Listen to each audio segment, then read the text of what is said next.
Bonjour à toutes et à tous et bienvenue sur le podcast Désorienté, le podcast qui parle d'orientation scolaire, de reconversion, de parcours linéaire, de parcours aussi semé d'embûches. L'objectif de ce podcast est d'aborder tous les parcours du monde, qu'ils soient bons, mauvais, peu importe, et aussi d'aborder des sujets pour décortiquer un peu cette notion d'orientation à tous les niveaux. Aujourd'hui, on va parler de rêves d'enfants et de réalité, donc les rêves qu'on a pu avoir quand on était petit, est-ce qu'aujourd'hui ils se sont concrétisés ou non? Et pour ça, je suis accompagné de 3 personnes qui vont se présenter aussi ce qu'ils font actuellement, et puis après, on va enchaîner tout ça. Ok ? Ouais. On commence par qui ? Honneur aux dames. Ouais. Ok. Bonjour à tous, je m'appelle Estelle, j'ai 20 ans et du coup j'ai l'impression d'être en plein dans le sujet. Actuellement, je suis en école de communication en bachelor et à côté du coup de l'école, je suis également en alternance dans une entreprise qui organise des demandes en mariage et des mariages sur des rooftops sur Paris. Voilà. Ah ouais, trop stylé. Ah ouais. C'est trop bien. C'est très niche. Ah ouais, oui. C'est très niche. Excuse-nous. Voilà. Dans un mariage sur des rooftops. Ouais, c'est ça, c'est ok. la particularité du travail. On essaye de proposer des lieux et un cadre surtout assez exceptionnel. Du coup, j'avoue que j'ai énormément de chance de travailler, surtout d'avoir accès à ça, parce qu'à la base, j'habite en Bretagne, pas du tout sur Paris. Ouais. Et du coup, moi, c'était un petit peu un rêve déjà de venir sur Paris, faire mes études sur Paris, c'est vraiment une chance. Et donc, de me retrouver sur des rooftops, etc., c'est incroyable. Bon, voilà. Effectivement, Très franchement, contente. c'est plutôt stylé. Qui se lance ? Riyad ? Allez, à mon tour. C'est parti. Moi, c'est Riyad, j'ai 26 ans, j'ai repris mes études il y a 2 ans maintenant pour m'orienter dans l'informatique. De base, je suis plutôt commercial, bizdev. Voilà, je suis en alternance à côté de ça chez Canal+. Personne n'est parfait, mais tout se passe bien dans la boîte en réalité. Tout se passe extrêmement bien. Et puis, je suis très content d'être parmi vous. Et puis, je passe la parole au dernier copain. Et moi, c'est Salim. Merci pour cette invitation. Au plaisir. Moi, j'ai 29 ans et j'ai bientôt 30 ans là. Ah ouais, Le 3 juillet. Donc, ça avance là. Ah, Moi, c'est le 5. Toi, c'est le 5. Ah ouais, Ouais, on mec, a un truc à faire sur un rooftop, je pense. Mec, Je vous une organise demande ça, en mariage voilà. Non. Un petit Je suis anniversaire. déjà marié, mec. Le Non, 5 non. juillet, qui est aussi l'anniversaire de... De Johan. Non. Non. Le truc d'Algérie, rien à voir. Ouais, Exactement. c'est ça. Ouais, c'est ça. Ah, j'attends que tu le dises. Ouais, c'est ça. Et ça fait L'indépendance. plaisir, l'indépendance de l'Algérie. Mais je ne savais pas pourquoi c'était passé Je là-dessus. sais pas pourquoi. Tout ça pour dire que j'ai bientôt 30 ans. Et à côté de ça, je suis humoriste. Donc moi, je fais des blagues sur des plateaux d'humour. Et j'écris des blagues. Voilà, c'est un peu ça, Ok, ça mon bien. métier. Donc, t'es un mec drôle. On verra, Après, voilà, je suis un mec drôle, mais je fais d'autres trucs aussi. Des fois, je fais du sport, des fois, je fais... de temps en temps. Et on peut le retrouver notamment au Paname. Ouais, tu c'est fais ça. les Incroyable. avant-premières aussi. Enfin, les premières parties Je fais les plutôt. premières parties. Celle de Essentiellement Sophia, de ça. récemment. Sophia Bellabez, Ouais. j'ai fait As, j'ai fait Ahmed Sparrow. Ouais. J'en ai fait plusieurs, Trop effectivement. bien.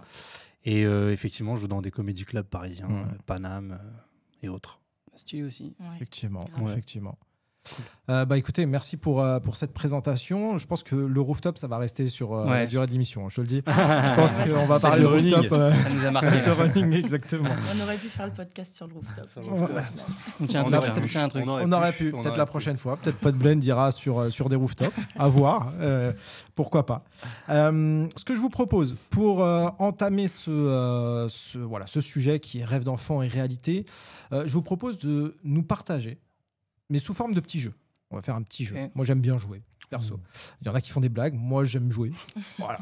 Il y en a Chacun qui son font truc. des demandes en mariage sur des rooftops. Bon, voilà, chacun son truc.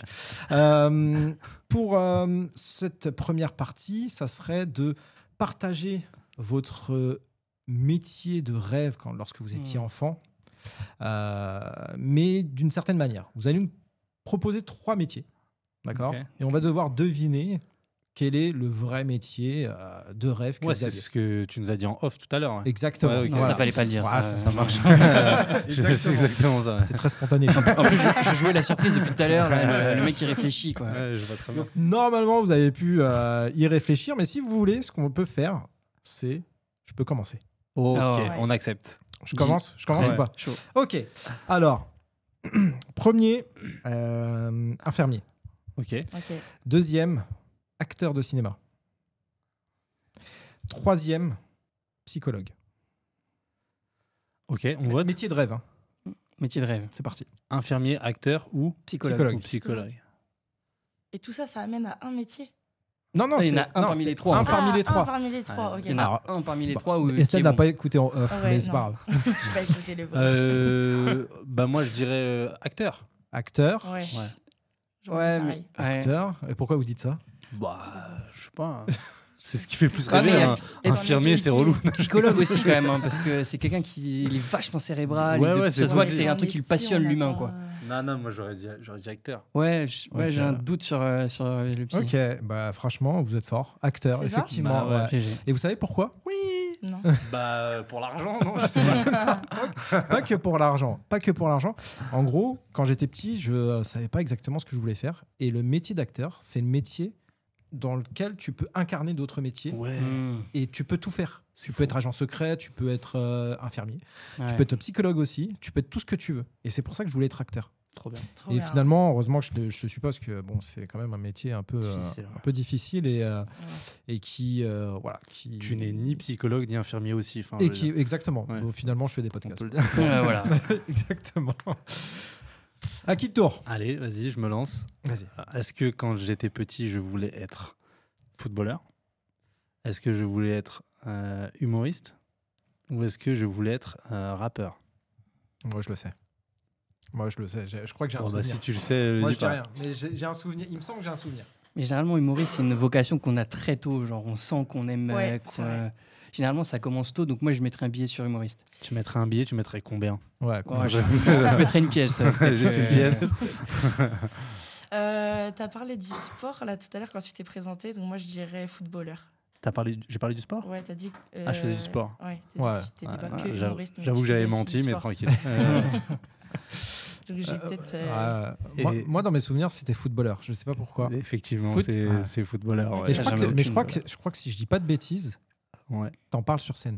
J'en parle un peu sur scène aussi des fois. Tu sais quoi, j'ai un flash. Là, C'est vrai c'est une scène au Paname Ouais, et tu parles de ça. c'est vrai? Ouais. Ah, peut-être. C'est possible. J'ai dû faire 2-3 blagues là-dessus parce que ça fait partie de Ouais, qui j'étais. Tu sais, quand tu commences, tu fais beaucoup de blagues sur toi. Ouais. Et donc, au début, je pense que c'est des blagues que j'ai pu faire, tu vois. Ouais, mais ça me dit quelque chose là. Là, il y a un Ouais. truc il y a un flash. Oui. Mais je voulais être footballeur. Bah, Ok. essayez de retrouver hein, sur. Essayez de Vous avez rien retrouver là. trouvé. Vous avez rien trouvé. Ok. Bon, ben, il reste plus que moi. Estelle, Riyad. Non, Estelle aussi. Ah, Vas-y, mais- je t'en prie. Credi, waouh, on reste poli. Il y a ta mère qui peut regarder. Alors, pilote d'hélicoptère, Ouais. Oh, Ah ouais, finesse. pompier Ouais. Ouais. ou pilote de course, pilote de ligne. Là. Pilote de course. Pilote, Pilote de ligne ou Formule un pilote de Ouais, course. Formule 1. Ah, Ok, Formule d'accord. un. Un ouais, truc ok. qui. Ouais, il y a deux pilotes quand même. Ouais, quand même deux pilotes. C'est quoi le deuxième? Le deuxième, c'est pompier. Pompier. Et le premier, c'est pilote d'hélicoptère. Pilote de. Ah, moi je dirais pompier. Oh, Je trouve que c'est un métier des fois qui fait beaucoup rêver quand on Ouais, est jeune. ouais. Parce que quand on est petit, des fois, ça nous impressionne un peu les casernes. Moi, je sais que on faisait beaucoup de sorties dans les casernes de pompiers et tout avec mon école. Ouais. Et il y avait plein de... Enfin, c'était beaucoup de garçons qui voulaient faire pompier. Donc, je dirais pompier. Hmm. Ok. Ouais, moi, je dirais pilote de course. Ok. Formule 1. Moi, j'aurais dit pilote d'hélicoptère. Ouais, ouais. Ah ouais, t'as les trois. là. Ouais, t'as les vraiment, trois. Bon, il y en a Gagné. un qui a la bonne réponse. Forcément. Voilà. Et pas une. Et Ouais. pas une. Ah, Tu vois, désolé. il est fort, hein. Non, c'est pilote d'hélicoptère. Ah Ok. ouais? Ouais. Et pourquoi? C'est ça qui est dingue, c'est que j'allais tous les vendredis chez ma grand-mère à la Courneuve. Et il y avait, en passant, il y avait la boîte Eurocopter. Je m'en souviens toute ma vie. Mais oui, avec l'hélicoptère. Avec le gros J'habitais hélicoptère. juste à côté. Mais- Où là, il y a le tram qui passe. Mais oui, voilà. Ah. Mais ça a marqué ma vie, cet hélicoptère. C'est un délire. C'est fou. Je Et vois quand très bien j'allais de chez ma quel vous grand-mère, parlez. on regardait aussi la série Médicoptère. Je sais pas si vous regardez, c'était les pompiers. du tout. Du coup, c'est pour ça que j'ai repris les pompiers. Médicoptère. Parce que c'était les pompiers, et, ils attendaient juste une chose, c'est que ça sonne. Ils montaient dans l'hélicoptère, ils allaient sauver quelqu'un et ils rentraient. Mais pour moi, c'était les mecs les plus stylés qui existent.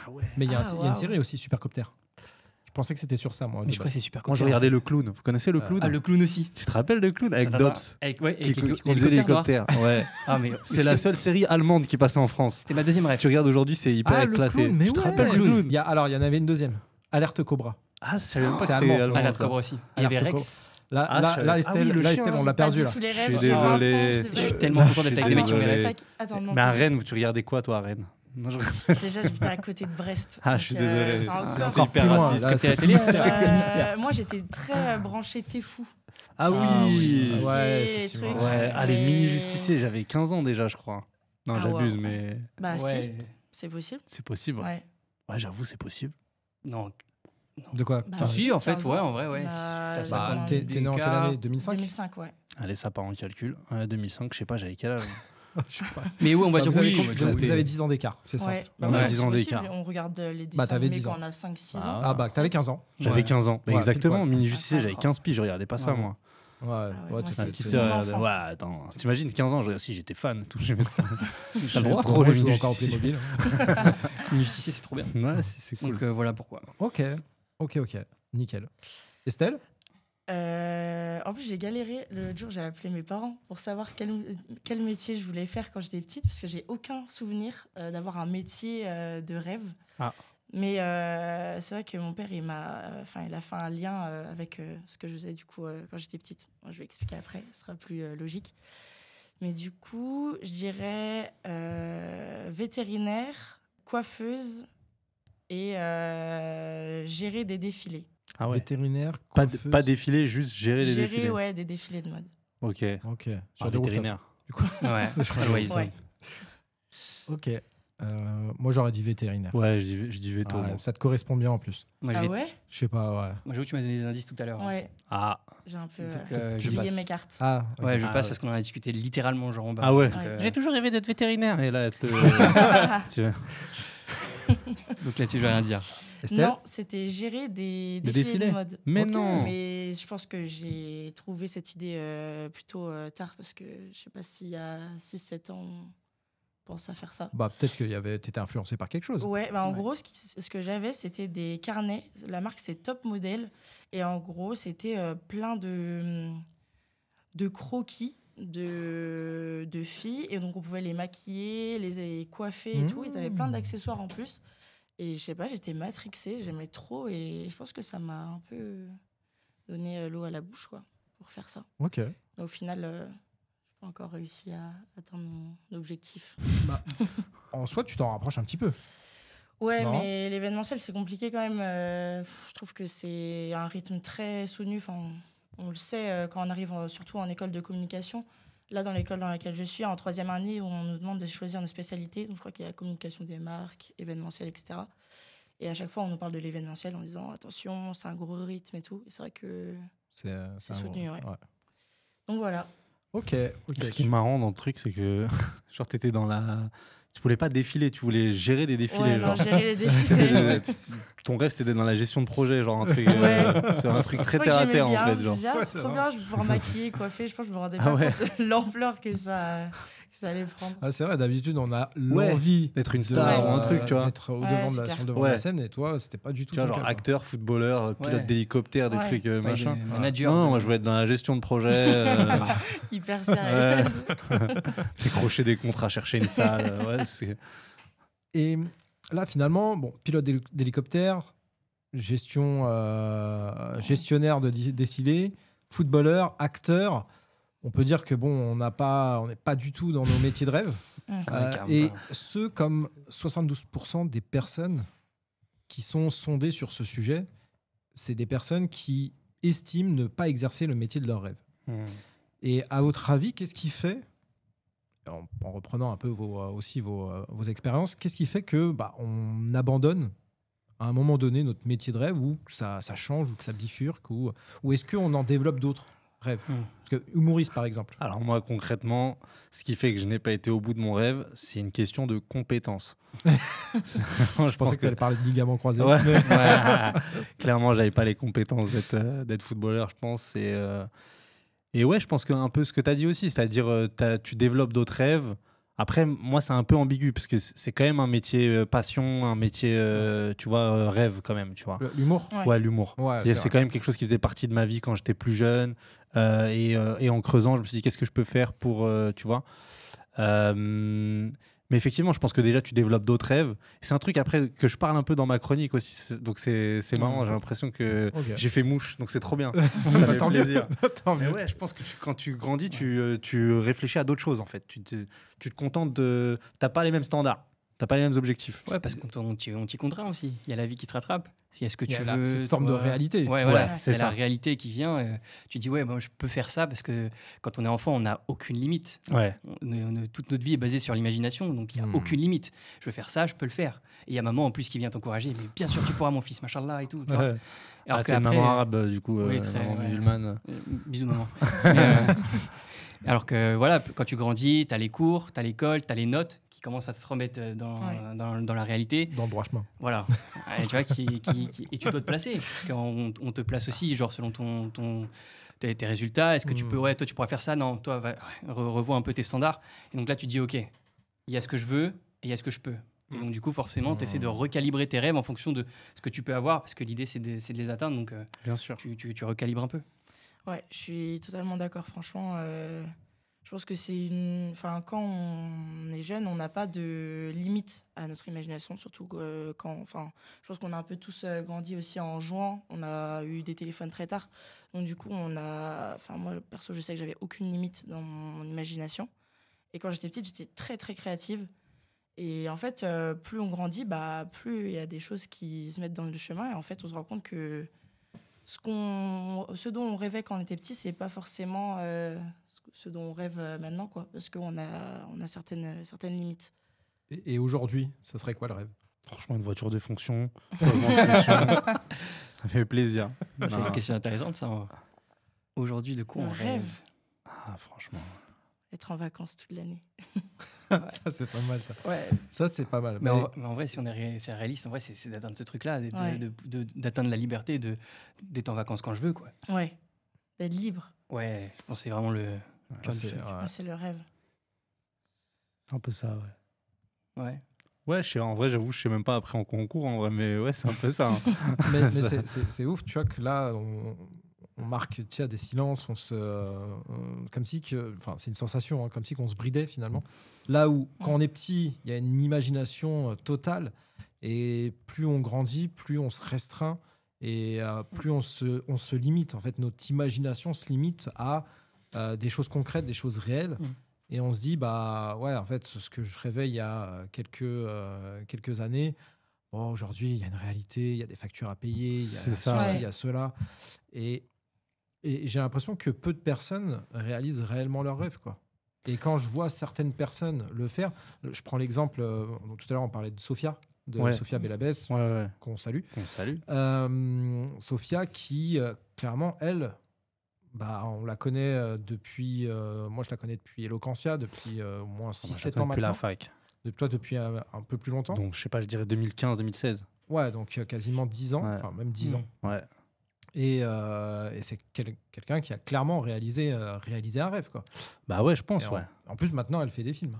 Bien sûr, elle est au cinéma, elle est au théâtre. Trop bien. Franchement, bravo à elle. Et quel est finalement aujourd'hui le rêve, au-delà d'être libre?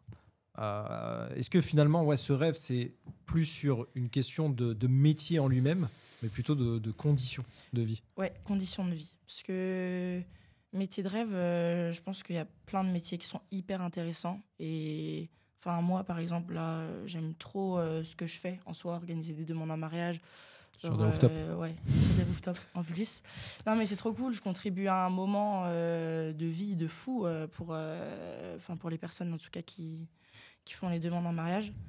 Mais il y a plein d'autres métiers trop intéressants. Mais là, la grosse contrainte que je rencontre, c'est que j'ai plus trop de temps pour moi. En fait, c'est des horaires tellement particuliers que j'ai l'impression d'être complètement décalée. Et du coup, j'avoue que faire un métier là, qui me plaît autant que ce que je fais maintenant, mais avec des horaires qui me permettent d'être libre et de pouvoir voir du monde comme...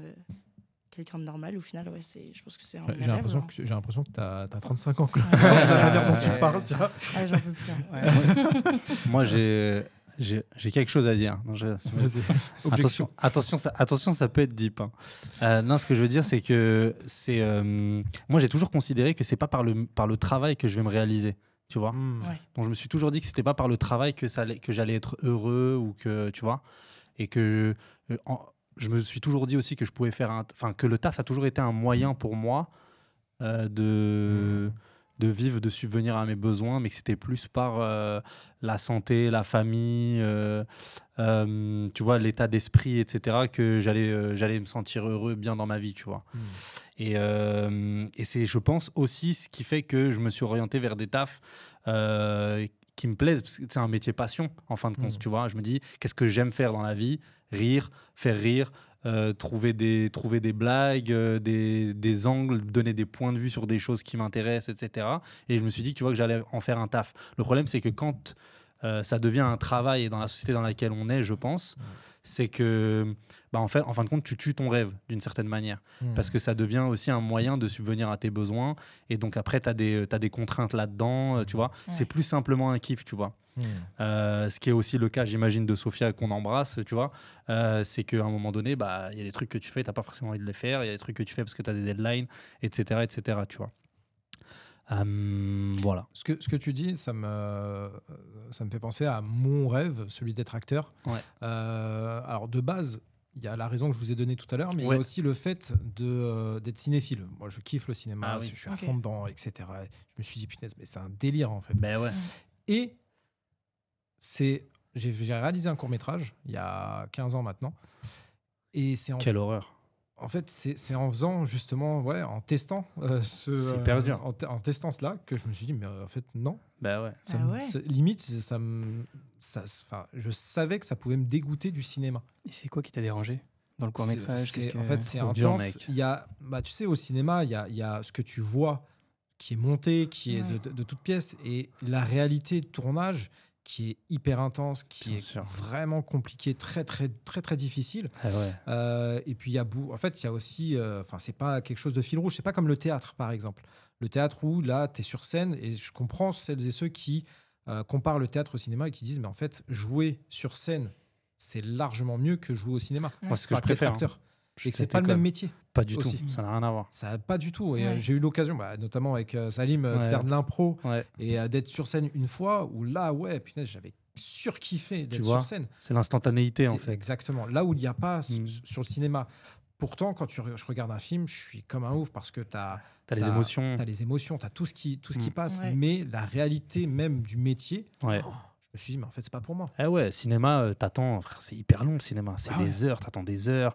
Tu rejoues, tu refais, tu rejoues, tu refais.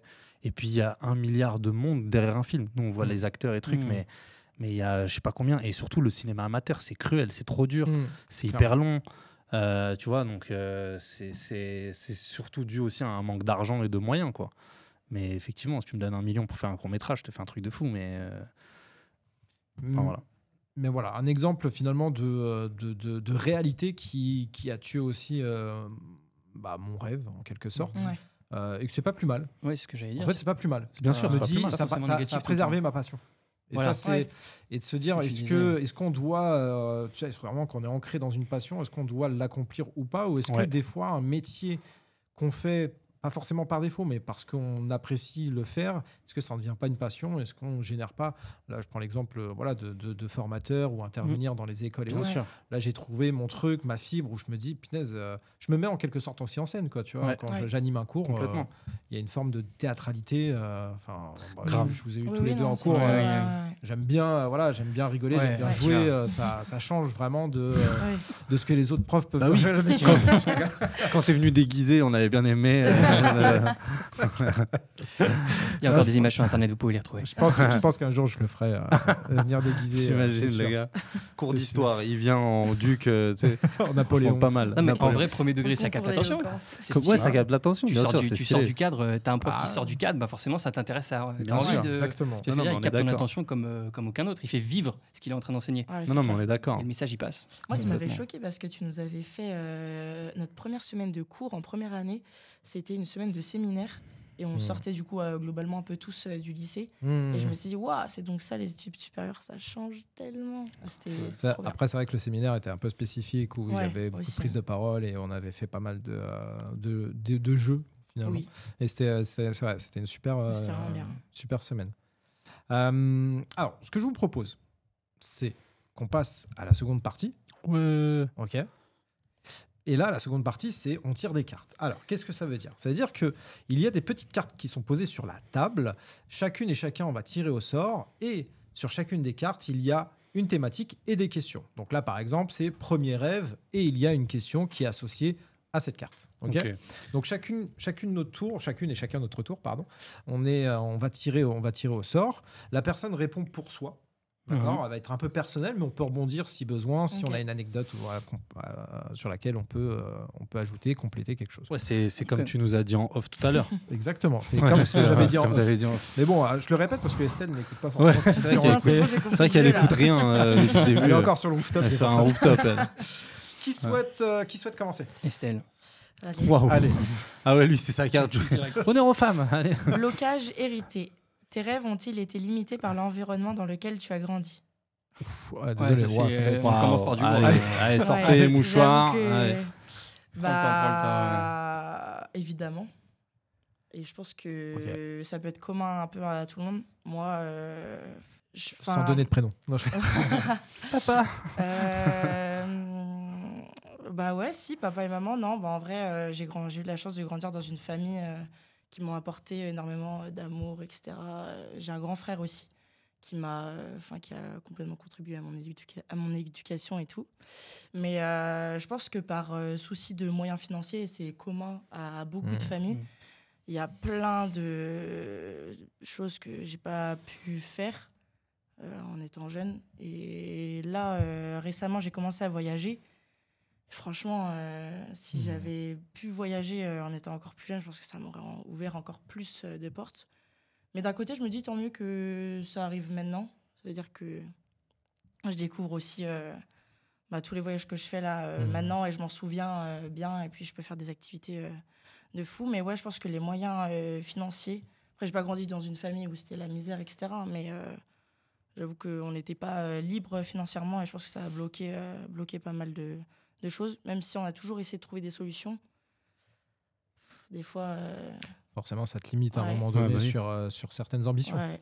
Par exemple, j'ai commencé à travailler très jeune. J'ai travaillé de mes 15 ans à mes 18 ans, pratiquement tous les week-ends. Et je me dis, avec du recul, c'est trop bien, c'est courageux et tout de le faire, mais à 15 ans, tu as envie de passer tes week-ends à faire autre chose qu'à travailler, quoi. Mais bon, c'est comme ça. Après, je me dis, ça fait partie de moi, donc au final, c'est cool. Mais du coup, voilà. Ça te permet aussi ça t'a ouvert forcément des portes derrière. Ouais, à fond.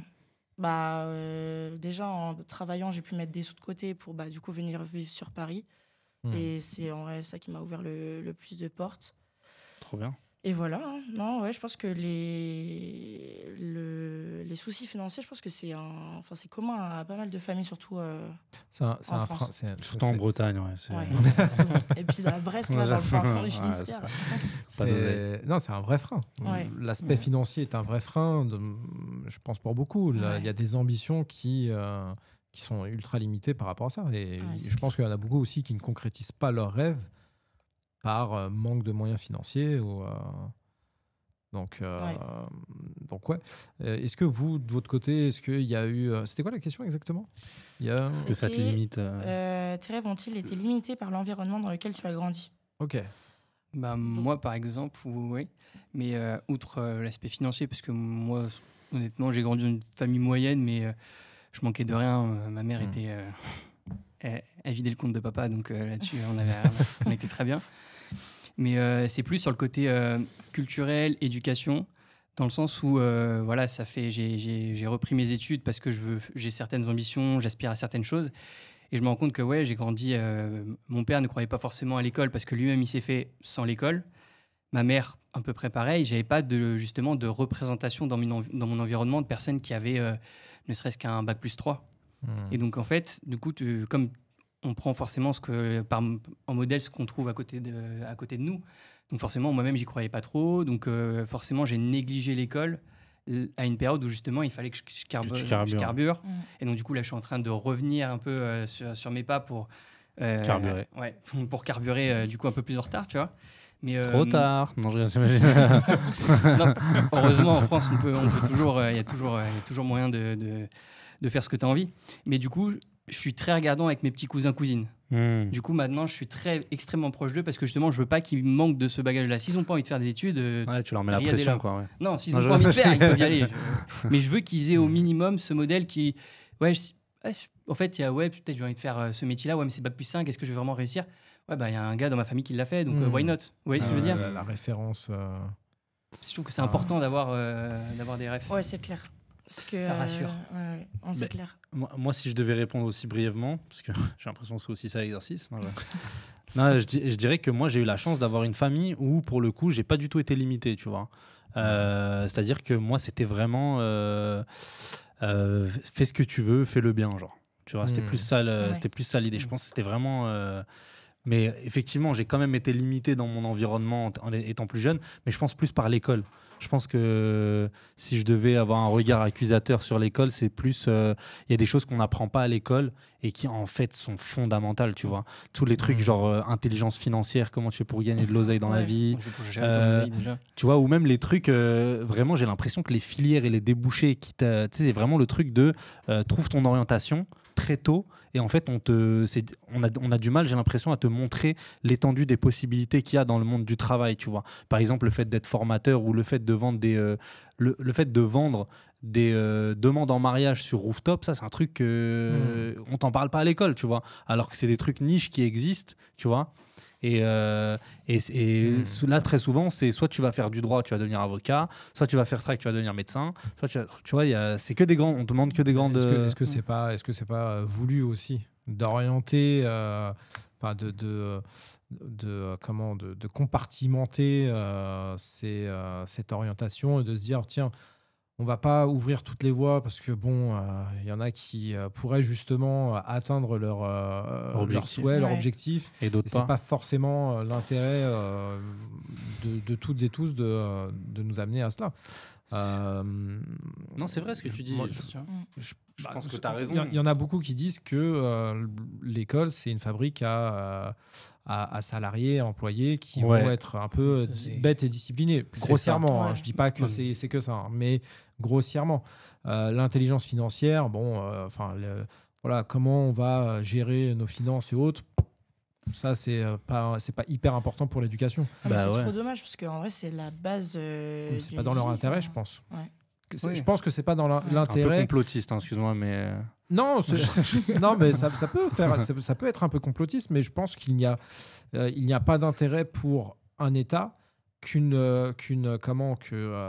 des jeunes soient éduqués financièrement tôt, parce que forcément, ils vont aussi être avertis sur certains comportements de consommation et autres à avoir, qui pourraient être pas forcément le plus intéressant pour un État ou même pour des sociétés, tout simplement. Mais après, c'est factuel, c'est que notre système d'éducation, il est basé sur le 19e siècle, grosse industrialisation, etc. C'est-à-dire on propose un produit pour tout le monde. L'école, c'est clairement ça, tu t'assois, peu importe ce que t'aimes pas. Toi, tu es plutôt créatif, l'autre à côté, il aime bien les mathématiques, il aime bien... Tout le monde a le même truc, et tout le monde mange la même chose, et tout le monde est noté de la même manière. Ouais. Donc c'est ça aussi le truc. Après, moi, là où je voulais rebondir sur ce que tu as dit, est-ce que on doit reprocher à l'école de ne pas nous montrer le panel de possibilités, ou est-ce qu'on doit lui reprocher plutôt de ne pas nous montrer comment aller chercher les différentes opportunités, plutôt que de me montrer quel poisson je dois pêcher, apprends-moi à pêcher et je pêcherai le poisson que je veux. Tu vois, oui, c'est aussi une bonne façon de voir. En tout cas, moi, ce que je dis, c'est que tu vois, j'ai pas été, je pense, limité par mon cercle familial, mais j'ai l'impression que quand j'étais à l'école, ce qu'on me proposait, c'était angoissant, quoi. C'est genre le truc, nous à l'époque c'était APB, admission post-bac, maintenant c'est Parcoursup. Je me disais, mais en fait, tout ce que vous me proposez, moi ça me convient pas, parce que je vais faire 5 années d'études pour avoir un bac plus 5 pour après finir dans une entreprise qui va me proposer un 35 heures avec un CDI et un salaire fixe à 1006. Moi, ça va me rendre ouf, tu vois. Et en fait, ça me rendait ouf. Je me disais, mais c'est quoi l'issue? Je vais faire ça pendant 35-40 ans avant d'être à la retraite. Et ce qui est absolument pas un problème, je critique pas les gens qui ont ce mode de vie-là. Ça peut convenir à beaucoup de gens et c'est très bien. Mais c'est juste que moi, ça me faisait trop peur, tu vois. Et en fait, voilà, c'est, je pense, ça qui me limitait, tu vois. C'est quoi qui te faisait peur justement dans ce rythme-là? Je pense que c'est l'immobilisme, tu vois. C'est le fait d'être statique dans un truc un peu enfermé où tu vois, tu peux pas vraiment être mobile, sortir, prendre des risques, découvrir. C'était plus ça qui me rendait ouf, tu vois. Et en même temps, là, aujourd'hui, c'est ce que j'ai et c'est ce dont j'essaie de me défaire, tu vois. Donc, c'est très deep, c'est ce que je vous ai dit. Je pense que je suis un peu un enfant traumatisé. Non, mais c'est intéressant. Riyad ? Ah, mec. plus, il y en a une, je la veux vraiment pas. Ah. Je vais pas vous dire laquelle. Je vais me porter la poisse. Dilemme. Ah, ça passe. Tu préfères te ridiculiser mais vivre ton rêve, ne jamais échouer mais ne rien tenter. Ouais, Dans l'idée de ridiculiser, c'est à se manger des bâches, de ridiculiser tomber, tous les jours. Alors, tu peux redire, tu préfères te Alors, ridiculiser? Tu préfères te ridiculiser mais vivre ton rêve ou ne jamais échouer mais ne rien tenter. En gros, en d'autres termes, est-ce que tu veux être pilote d'hélicoptère? Non, mais je pense qu'une vie où t'échoues jamais, donc du coup, tu as besoin de rien tenter, je trouve que au final, c'est jouer en mode facile. Certes, je pense genre, c'est tentant si tu es purement cartésien. Tu te dis, c'est stylé, je vais avoir une vie stylée, je vais rouler sur tout le monde. Ok, mais après. Parce que justement, l'intérêt de vouloir réussir, c'est parce qu'il y a de l'enjeu, quelque part, il y a du challenge, c'est ça la vie. Tu vois ce que je veux dire? Donc si tu directement tu gagnes parce que tu as les codes triches de GTA, c'est pas ouf. T'as pas le mérite, il n'y a pas tout ça, il n'y a pas cette saveur de la victoire. Parce que tu savais que tu allais gagner. C'est vrai. Ouais, c'est clair. Moi, Puis, vas-y. Pardon, excuse. Au final, je pense que aussi, on est un peu tous ridicules quand on commence à faire quelque chose pour réaliser notre rêve et que c'est pas forcément commun. Il y aura toujours quelqu'un pour se moquer, etc. Donc, je pense qu'on n'est pas obligé de se ridiculiser, mais c'est très rare d'éviter cette case Ouais, faut y passer. du Oui. ridicule. Donc, ouais. Je dirais même plus que le pire, c'est de se ridiculiser en faisant quelque chose qu'on n'aime pas. Ah Ouais. ouais, grave. Ça, c'est Ouais, encore là, pire, ça. Ça, c'est con. De ouf. De ouf. Moi, je dis souvent que tu sais ce que tu perds, mais tu sais pas ce que tu gagnes. Et en vrai, je trouve que c'est une question qui est très difficile parce que, en vrai, la prise de risque, on a toujours tendance à aussi dire ouais, tu vois, c'est bien de prendre des risques, il faut pas avoir peur de l'échec, etc. Machin. Mais c'est tellement dur, la vérité. Pour moi, c'est tellement dur. De prendre des risques. De prendre des risques, ouais. Parce que en vrai, tu vois, c'est ce qu'on disait, on fuit un peu ce truc de réussir avec les codes triches, etc. Machin. Mais des fois, pour X ou Y raison, tu te dis, bah en fait, tu vois, il y a une petite sécurité là. Là, il y a une vraie prise de risque qui peut déboucher sur quelque chose de magnifique, mais qui peut aussi déboucher sur quelque chose de chaotique. Je prends le risque, oui ou non, mais en même temps, tu joues avec ta vie d'une certaine manière. Tu vois, c'est-à-dire que si tu réussis, bah, c'est bingo.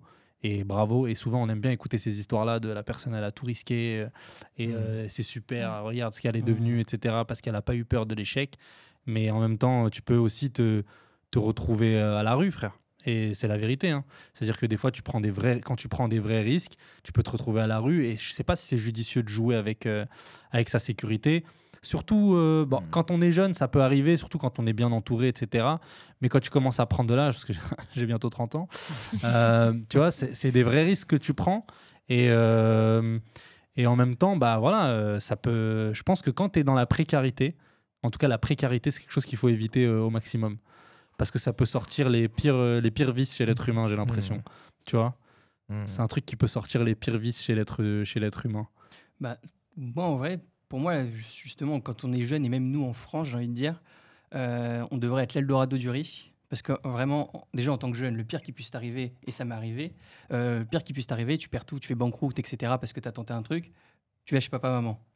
Tu restes quelques mois, le temps de rebondir, quelques années, le temps de rebondir, et après tu repars. Donc, on va dire. Oh, la honte. Non, je rigole. Non, mais voilà, non, mais tu vois ce que je veux dire, t'as toujours ce backup.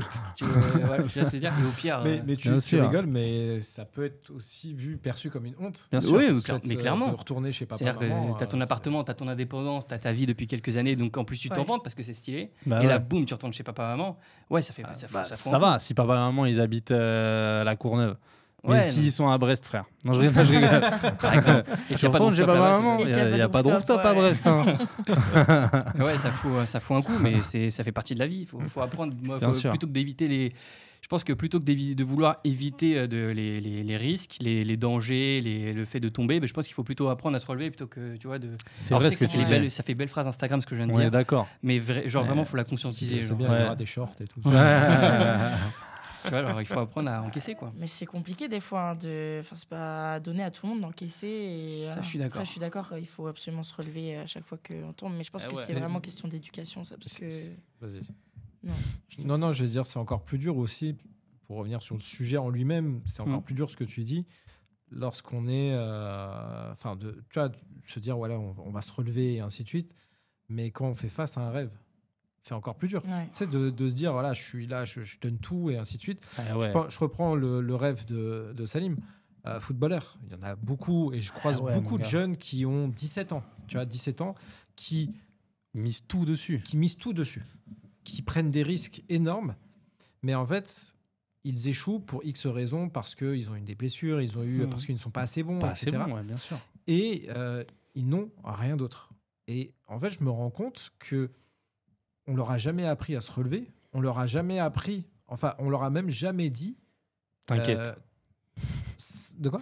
T'inquiète, ça va, tu vas te relever. Non, mais vas-y, Ah ouais, poursuis. non, ouais, t'inquiète, tu vas te relever. Ouais. Ou même, on n'aura jamais dit, il y a une possibilité d'échouer. Donc Ouais. forcément, tu dois aussi peut-être penser à autre chose et essayer de trouver Ouais. comment vivre de cette passion. T'aimes le foot, mais il n'y a pas que footballeur. Tu Bien peux sûr. voir les... Et ça, c'est un peu mon taf, ce que je fais quand j'interviens auprès des jeunes, c'est d'ouvrir les perspectives. Ouais. Bien Et sûr. ça, l'école, sans forcément encore une fois tirer sur l'école, mais l'école ne nous apprend pas à ouvrir les perspectives, faut mais pas plutôt penser. de se limiter à, dès l'âge de 14 ans, quel métier tu veux faire. Mais en Grave. fait, quel métier tu veux faire, tu fermes les possibilités. Ouais, Alors que ouais. à cet âge-là, il faut les ouvrir et apprendre, effectivement, comme tu le dis, Riyad, apprendre aussi à ces jeunes, et même les moins jeunes, à se relever. Et se dire, bah ouais, là j'ai échoué, bah, je vais C'est pas pour retenter moi. autre chose. Il Ouais, y a voilà. peut-être une autre manière de trouver ce que j'ai envie de faire. Bien sûr. Ouais. Salim, Allez, go. go. Go, go, go, Power Rangers. Mélange. Avec des belles rêves. Influence. Quelle est la phrase qu'on t'a répétée enfant et qui t'a marqué? Waouh. Alors là, en plus Waouh. j'ai une mémoire éclatée. C'est deep. Quelle est la phrase qu'on m'a répétée? Je t'aime mon fils. Mazel Tov. Ah ouais frère. Je pense que ma mère elle m'a débordé d'amour. Hmm. Et je pense que ça m'a marqué, ouais. Je pense que l'amour, c'est quelque chose de... Je pense que c'est quelque chose de constructeur, c'est quelque chose qui stabilise. Mm. Et j'ai beaucoup de peine pour les gens qui n'arrivent pas à vivre avec amour. Vraiment. Je pense que c'est vraiment, pour moi, c'est le pilier essentiel. Mm. Et c'est pour ça aussi que, tu sais, je me dis que, tu sais, les gens qui sont orphelins, tu sais, comme tu disais, au pire, tu retournes chez tes parents, etc., machin. Mais Ouais. c'est parce que nous, on a la chance justement d'avoir cet Clairement. amour qui fait que, en fin de compte, on se dit tranquille, on est aimé, tu vois. Mais quand t'as pas ça et que t'as vraiment l'impression d'être seul et d'avancer seul, je pense que là, la prise de risque, elle est dure. Elle est hyper dure. Mais est-ce qu'il n'y a pas aussi cette notion de, bah, en fait, j'ai rien à perdre. Et donc, je peux risquer aussi. Ouais, en fin de compte, c'est un peu ça. Mais est-ce que du coup, c'est un vrai risque que tu prends? Parce que t'as toujours, tu vois. Ouais, puis tu sais que derrière, tu as un trampoline pour rebondir. Voilà. Tu as une issue de secours. Mais ouais, pour les personnes qui en ont pas. La famille parce que aussi, c'est moteur. La famille aussi, c'est moteur. Ça te motive à vouloir faire un peu plus. Quand tu vois que, en tout cas, je vais prendre mon cas, mais j'imagine que je ne suis pas le seul. Quand tu vois tes grands-parents qui sont venus dans un pays dans lequel ils connaissaient que dalle, mais dans un seul objectif, offrir mieux à leurs enfants que eux ce qu'ils ont eu. Et donc, du coup, tu as tes parents aussi qui vont, du coup, gravir encore un échelon. Et donc, du coup, toi aussi, tu te dis, bah, moi aussi, j'ai envie d'offrir un peu plus, j'ai envie de continuer cette ascension, quoi, de m'aligner, etc. Donc, c'est moteur. En tout cas, ça te fait réfléchir, ça t'évite de faire des conneries, ça te rend responsable de plein de choses, cet amour-là. Grave. Donc, Après, tu transmets des valeurs aussi. Enfin, à clairement. travers ça, comme tu dis. tu vois. L'amour, c'est la clé. Ouais. Ouais. Oh, ça fait belle phrase Instagram aussi, encore Mais une fois. ouais, Je veux dire, frère, là, on a un bon short, là. je te jure, Ah, vraiment. là, ouf là, là-dessus. c'est pas mal. Et ça, c'était pas dans le. Tu mets une c'était petite pas en musique. off. Ouais. Ouais. Ou une petite musique à la fin. hein. Merci, maman. Ouais. Allez, moi aussi, je vais tirer. Allez. Hop là. Ouh. Reconstruction. Ouh. Un rêve d'enfance que tu as réussi à incarner, mais sous une autre forme. Bah, incroyable, tu nous l'as déjà dit. Incroyable. Ouais. Franchement, bah ouais. Ouais. Bah écoutez, le fait d'être acteur, c'est une chose, mais finalement, le fait d'intervenir, de faire face à une classe ou une assemblée et de devoir délivrer, transmettre quelque chose, forcément, à un moment donné, tu es obligé de jouer des rôles pour aussi captiver, pour donner un peu plus de volume à ce qui se fait déjà et aussi pour te différencier. Ouais. Et je pense que d'une certaine manière, ouais, en fait, je réalise ce rêve en quelque sorte. Et j'irai même plus loin. J'irai même plus loin. Il va aller plus loin. Moi, je me souviens que ce rêve, je l'avais dit à ma grand-mère. J'avais dit, voilà, mamie, j'ai envie d'être acteur. Et j'avais quoi? J'avais 8 ans, hein, 8-10 ans. Ouais. Et sa réaction, c'est, ah, ok, et pourquoi? Et donc, je lui ai expliqué pourquoi. Elle m'a dit, bah écoute, pourquoi pas? Tu vois? Je dis, bon, bah, ok, très bien, très encourageant. Ah ouais, Merci, mamie. mamie.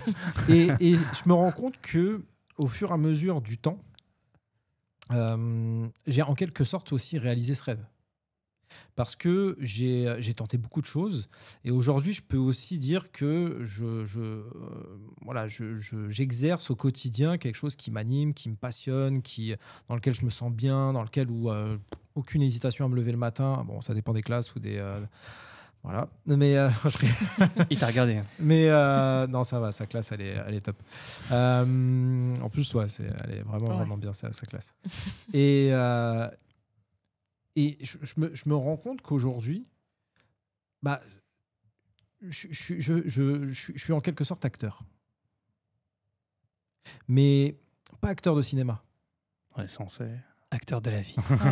Acteur de ma propre vie, effectivement. Ok. Est-ce que c'est pas le meilleur rôle à jouer finalement? De jouer son rôle au quotidien et d'exercer ce qu'on a envie d'exercer. On parle de rêves.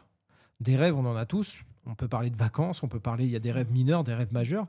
Mais finalement, moi, un de mes rêves, au-delà d'être acteur, c'était aussi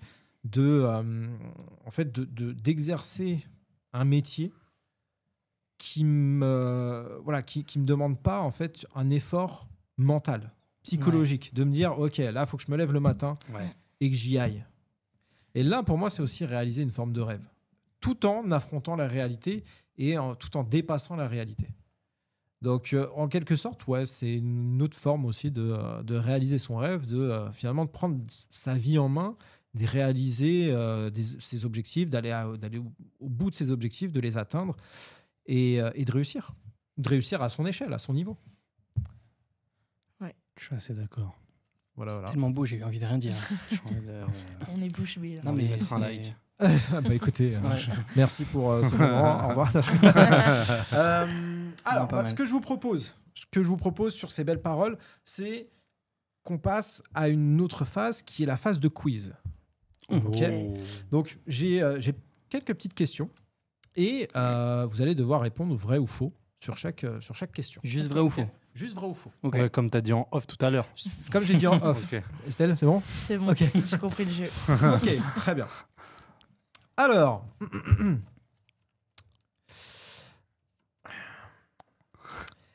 non, pas celle-ci. Un tiers des jeunes adultes se disent déçus par la réalité de leur métier actuel. J'ai donné la stat tout à l'heure. Et donc, vrai. Frère. Ouais, Ouais. c'est vrai. Vrai, effectivement, c'est vrai. Donc, il y a un tiers, donc à peu près 30% des jeunes adultes qui, finalement, imaginent un métier et se disent, mais en fait, c'est quoi ce métier, quoi? En fait, je l'imaginais totalement autrement. Et ça provoque aussi des désorientations, des orientations ou des désorientations à un moment donné. Vous pouvez rebondir s'il y a un truc qui vous vient à l'esprit aussi à ce Non, moment-là. mais c'est ça. Moi, c'est pour ça que je me suis orienté. Quand j'imaginais le rôle de commercial, bizdev, moi, j'avais de la chat. Je me suis dit, bah, vas-y, ça va être ça. On va un peu s'amuser. Voilà. Alors qu'en fait, le taf, c'est pas du tout ça, quoi. C'est très redondant. Ouais. Moi, alors que j'aime pas la routine, alors qu'en fait, c'est très routinier, quoi. Tu vois. Mais je pense que suis même totalement dedans. 100% des tafs sont comme ça, à limite. Hein. C'est-à-dire que c'est soit au-dessus de tes attentes, soit complètement en dessous de tes attentes. Mais généralement, même, tu vois, tu veux être footballeur, mais la réalité d'un métier de footballeur, c'est extrêmement dur, extrêmement compliqué. Tu fais je sais pas combien d'entraînements par semaine, tu as une diète qui est... En fait, nous, on voit juste le salaire et la notoriété et les matchs le dimanche. Ouais. Mais c'est complètement différent. C'est pareil pour un humoriste et c'est pareil pour un boxeur. En fait, par exemple, un boxeur, nous on se dit mais il est trop fort, il est boxeur, il boxe trop bien, etc. Mais les diètes qu'il doit faire, les entraînements qui doivent être extrêmement compliqués, les voyages aussi tout le temps qui sont La vie perso. et la vie perso aussi que tu dois allier à ça. Il y a des sacrifices de dingue. Tu vois, il y a Ouais. des sacrifices de dingue et ton corps, il en prend un vrai coup, Ouais. tu vois. Donc oui, ils sont super bien payés, il y a de la notoriété, etc. Mais c'est complètement Ouais, différent. faut voir le décor. Et comme tu as dit, que ce soit commercial ou autre, c'est toujours pareil. C'est vrai que cette notion aussi de sacrifice pour réaliser un rêve, Ah ouais. tout le monde n'a pas ce sens du sacrifice et de se Ouais. dire, tu vois, sacrifier sa famille, une vie de famille, sacrifier ne serait-ce que d'avoir un régime alimentaire spécifique pour Ouais. rester au top Mm. à tous les niveaux. Ouais. Par exemple, on parle de foot, mais tu vois, la vie de Cristiano Ronaldo, Bah ouais, à c'est un titre perso, sacrifice. moi, j'en veux pas. Bah bien sûr. Ouais. Même s'il réalise son rêve, Ouais. il gagne, il est au top du top, très bien, il joue encore à 40 piges. Bah ouais, mais lui, il va commencer à vivre vraiment à Mais 40-45 c'est piges, ça, Voilà. justement. Est-ce qu'il est vraiment. Enfin, moi, je me pose la question, est-ce qu'il est vraiment heureux? Bah, peut-être. Je pense, mais- il doit être sur certains niveaux, mais Bah, il est forcément accompagné sur certaines choses pour être heureux. Je pense que quand Ouais. après tu as aussi de l'argent, tu peux embaucher des personnes pour un peu te décharger de certaines charges. Mais ouais, j'avoue que mentalement, ça doit être assez dur. Ouais. Moi, j'étais en Hmm. centre de formation pour le judo pendant tout mon lycée, donc au Pôle Espoir de Rennes. Et, je me suis beaucoup blessée, beaucoup fait opérer, etc. Donc j'ai arrêté. Mais quand je vois les personnes de mon âge, du coup, qui étaient au même niveau que moi avant et maintenant qui sont à l'INSEP, etc. Il y en a beaucoup qui craquent et qui arrêtent complètement tellement c'est c'est pas dur, facile, quoi. attends, ça. Hmm. Donc ouais. C'est hyper compliqué. Hein. Deuxième question. Allez. La génération Z, née après 1997, donc c'est-à-dire que est-elle, change en moyenne 4 fois d'orientation entre 16 et 25 ans. Entre les 16 et 25 ans. C'est-à-dire qu'ils changent d'orientation en moyenne, 4 fois d'orientation, c'est-à-dire d'études, de travail, de tout ce que vous voulez. Ah oui, ça c'est Ah vrai. oui, je bah peux- oui, oui. ouais. On est Entre vraiment 16 et sur, 25 ans. Ouais. Ouais. Études, travail. Tout. Ouais. Ouais. Elle est vraie. Hein. Ouais, c'est vrai, totalement. Donc, et ça, c'est une chose, tout à l'heure, on parlait de risque. Je trouve que la génération Z, en termes de risque, il y a un côté un peu insouciant et voire même Ouais. déconnecté Ouais. où vous prenez des risques Moi, je suis Ouais. d'accord sur avec lesquels ça. on est moins, nous, notre génération, moins. Ouais. On était plus Moins axé enfin. sur la sécurité. Ouais. Et je pense qu'on peut même intégrer à ça des stats, faudrait voir, parce que je ne travaille pas pour l'INSEE ou quoi, mais en plus, on peut même pas faire des stats sur les. J'allais dire les races, mais c'est pas les races, mais tu vois, les origines ethniques, etc. Ok. Mais je pense qu'effectivement, les personnes d'origine immigrée, etc., il doit y avoir aussi ce discours, surtout à l'époque Ouais. des premières, Ouais. des premières vagues d'immigration, où tu sais, on est très sécurité. Mhm. Et aujourd'hui, il y a beaucoup plus cette prise de risque. Et Mhm. aussi aujourd'hui, ce que je dirais, c'est que la génération Z, si je peux me permettre, Permets-toi. la génération Z, ils prennent plus de risques et aussi ils acceptent moins de travailler pour des cacahuètes, tu vois. Ouais. Ouais. Ah, c'est Ils clair. acceptent moins, tu vois. Ils ont Les plus enjeux ce sociaux, truc ils sont de sensibles. frère, nous on connaît tous les influenceurs qui font je sais pas combien d'oseille, etc. en faisant truc. Moi je vais pas ramasser les poubelles et tu vas me donner des ordres et je vais rien gagner, tu vois. Mhm. Ouais. Donc ils ont plus ce truc de. Et tu sais, c'est la génération Mbappé, hein, me parle pas d'âge. Mais ça C'est peut pas être parce que un t'es. défaut. Ce truc-là, c'est qui tout double, parce que ça peut être un vrai avantage. Je suis d'accord avec toi Bien sur sûr. ce côté-là, mais le défaut, c'est que du coup, faire plombier, il y en a plus, Ouais. ça les intéresse pas. Bien Alors sûr. que plombier, ça peut être un. Et du coup, ils dévalorisent ce métier-là. Et du coup, il y a vraiment des métiers genre caissier, etc., qui sont. J'ai une anecdote pour le plombier. Ah. Mais non. Alors, non, je t'assure, c'est vraiment une anecdote ultra sérieuse. Très sérieuse. Très sérieuse. On va avec ça, ouais. Eh ben, en fait, le métier de plombier, ça peut faire rêver. Et j'ai une anecdote sur ça. J'étais surveillant dans un internat il y a quelques années. Ouais. Et il y avait un petit qui était en CM2 et lui, il voulait être plombier. Et je me suis dit, ok, tu vois. Et franchement, c'est un élève qui avait de grandes difficultés familiales. Il était en internat justement pour ça, parce que Il y a des il problèmes pouvait de avoir- plomberie chez lui, peut-être, non? peut-être. Ouais. Et il pouvait. C'est peut-être Il y a pour des ça. fuites à la maison. Et il pouvait aussi être vachement influencé par l'environnement extérieur. Et donc, sa mère a choisi de le mettre dans un internat pour essayer de le préserver. Mais quand je vous dis, il avait quoi, 10 ans, 11 ans. Ouais, c'est ouf Mais d'être en internat. c'était un élève. Anecdote sur l'anecdote. Ouais. Cet élève, Inception de l'anecdote. Ouais. Cet élève, il s'est retrouvé tout seul dans un train. Parce que l'internat était dans l'Oise. ok Ah ouais. Il s'est retrouvé tout seul dans un train et il s'est aperçu que sa mère l'avait mis dans le mauvais train. Donc, déjà, il savait qu'il était dans le mauvais train.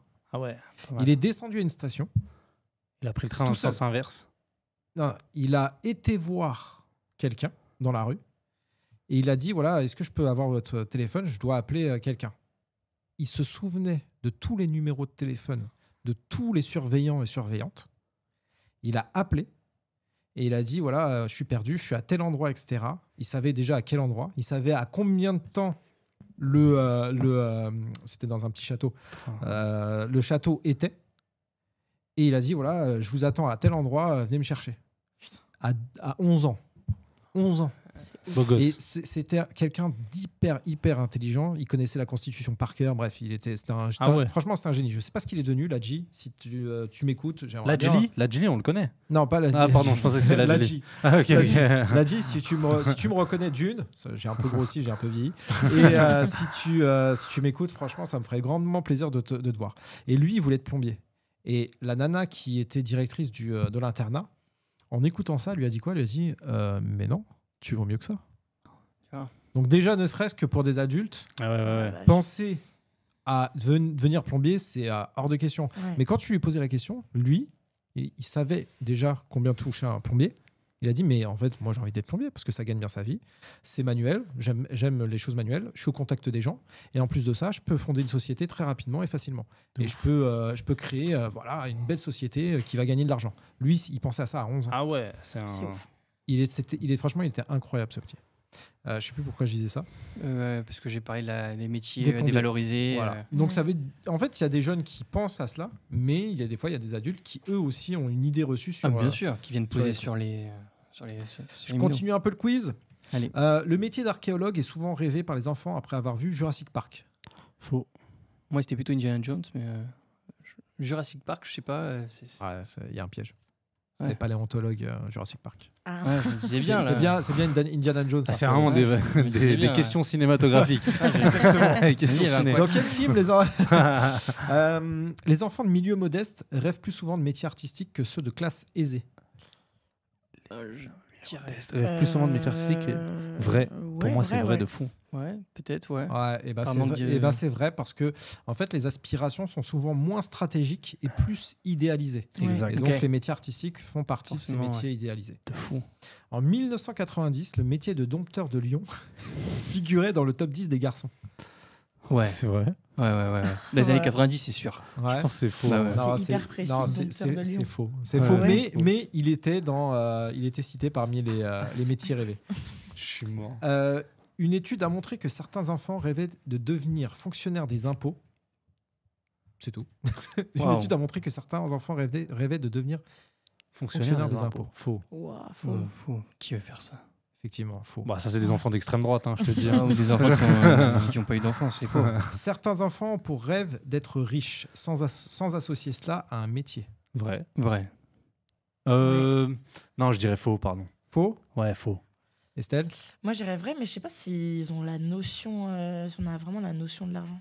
Ça dépend jusqu'à quel âge. Si, c'est vrai. En fait, c'est une formulation de plus en plus fréquente, mais sans savoir réellement ce qu'il veut dire. Ça gagne bien, ça? C'est la question que tu entends tout le temps, ça. Ouais. Ça gagne bien, ça? Génération Z. Voilà. Ce que je vous propose, on va bientôt conclure, mais avant la conclusion, il y a le moment chronique by Salim. By Salim, ok.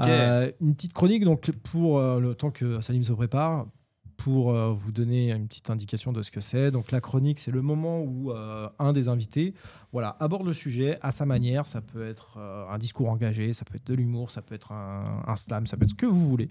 L'objectif est de transmettre un message à travers cette chronique. De passer un bon moment. Et de passer un bon moment aussi.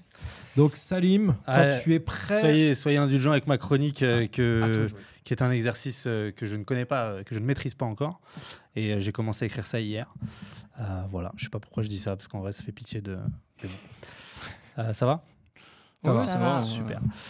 Moi, il y a un truc que je constate en vieillissant, c'est que nos ambitions, elles sont revues à la baisse. Quand tu es petit, tu es tout plein de rêves et quand tu grandis, bah, en fait, quand tu es petit, tu vas être chanteur, sportif, voyager et après, bah, tu te contentes de peu. Tu te dis, bah, après tout, j'ai quand même la carte ticket restaurant, donc c'est très bien. Et c'est vrai que la Swile, quand tu nous tiens, c'est compliqué. Après, tu te dis, bon, je voyage aussi puisque l'entreprise paye 50% de la carte Navigo et ça fait plaisir. En vrai, l'école, c'est déterminant. Il faut bien travailler à l'école. Moi, je me rappelle, c'était une vraie source de stress parce que l'école, j'avais des mauvaises notes, en fait. J'avais des sales notes. Et le pire pour moi, c'est quand les profs, ils faisaient une auto-éval. Tu vois, c'est quoi l'auto-éval ? Pour ceux qui ne voient pas, en gros, c'est quand le prof, il a la flemme de corriger les copies. Après un contrôle, il demande aux élèves de s'auto-corriger. Tu te souviens de ce truc ? Ouais. Et puis moi, je dis qu'avoir une sale note, c'est dur. Mais quand la sale note, c'est toi qui te la mets, là, tu remets toute ta vie en cause, je te jure. Et c'est pas un truc de fou, quand même, ce concept d'auto-éval, en vrai. Mais avec du recul, je me dis que c'est très formateur parce que c'est un truc qu'on te redemande après, plus tard, en entretien d'embauche. Tu sais, quand tu as l'examinateur qui vient et qui te dit si vous deviez nous donner un défaut vous concernant. T'as déjà quelqu'un qui a répondu sérieusement à cette question, sérieux ? C'est impossible, tu vois. T'as jamais quelqu'un qui a dit moi, un défaut me concernant je dirais que je suis mal élevé. T'as personne qui dit ça, tu vois. Il y a personne qui dit moi, je suis un peu pervers narcissique, j'aime bien regarder les gens dormir. Personne dit ça, tu vois. Tu dis perfectionniste comme tout le monde. Et généralement, quand tu es jeune, tu es un peu trop rêveur. Et quand tu es jeune et que tu es un peu trop rêveur, on t'envoie vers la conseillère d'orientation. Vous connaissez la conseillère d'orientation ? La fameuse. Ouais, c'est la fameuse. Et très souvent, la conseillère d'orientation, tu vas la voir pour lui dire que tu veux aller à droite et elle t'explique comment tu fais pour aller à gauche. En fait, la conseillère d'orientation, elle a tout sauf le sens de l'orientation. Après, il faut la comprendre aussi. Toute la journée, elle reçoit des ados qui lui disent « Moi, je veux être footballeur ». Tu vois, c'est un peu compliqué. Et puis, des fois, elle va dans leur sens. Elle leur dit « Ok, tu veux être footballeur. Tu joues dans un club ?» Elle dit « Non, moi, je suis blessé. » Ah oui, d'accord. Et quand tu n'étais pas blessé, tu jouais dans un club ? Oui, je jouais à Courdimanche en équipe 3. Ah oui, d'accord. Et il faut savoir qu'il n'y a jamais personne qui est devenu footballeur en sortant de Courdimanche parce que dans Courdimanche, il y a le mot dimanche, messieurs, dames. Oui. Et puis moi, je m'y connais aussi en foot parce que j'ai failli être footballeur, j'allais signer pro, mais j'avais pas de stylo. La seule solution, en fait, il faut réussir ses examens. Mais ça, c'est pareil. Quel stress, les examens. C'est un vrai stress, les examens. Moi, je me rappelle, le pire pour moi, c'était l'épreuve d'histoire géo. Je me disais, mais sur quel sujet je vais bien pouvoir tomber ? En fait, ils ont fait très simple. C'était en 2014, Coupe du Monde au Brésil, histoire géo, la carte du Brésil. Voilà, c'était très simple. Cette année, pareil, 2025, guerre en Palestine, histoire géo, carte de la Palestine. Et il paraît que les élèves, ils ont dessiné la place de la République. Donc voilà, je vous le dis, comme ça, vous avez l'information. Et pour finir, j'ai un petit message à passer à la jeunesse. Je dirais qu'il est très important de rêver, mais qu'il ne faut pas rêver. Il ne faut pas juste rêver, il faut aussi rêver juste. Voilà. Ne vous inquiétez pas, moi aussi, je n'ai pas compris tout ce que je viens de dire. Merci beaucoup. On applaudit. C'est gentil. Merci beaucoup. Merci beaucoup, Salim. J'aime beaucoup ta phrase de fin. J'aime la chronique, hein, mais la phrase de fin est très intéressante et très révélatrice aussi de tout ce qu'on vient de dire ensemble. Je trouve que c'est aussi une belle transition pour conclure. Ouais, Donc, rêver juste. je vais rebondir sur ça. Quel est le message qu'on pourrait faire passer à celles et ceux qui nous regardent et nous écoutent pour rêver plus juste ? Improvisation, bam, bam, bam. Bam, bam, bam. On est là ou pas ? Déjà d'apprendre que derrière le rêve, il y a une personne, c'est nous. Donc déjà d'apprendre peut-être à se connaître un peu plus. Déjà apprendre ce qu'on aime vraiment plutôt que l'image que les choses nous renvoient. J'aime pas forcément les voitures, mais avoir une Ferrari, c'est stylé. Alors je veux une Ferrari.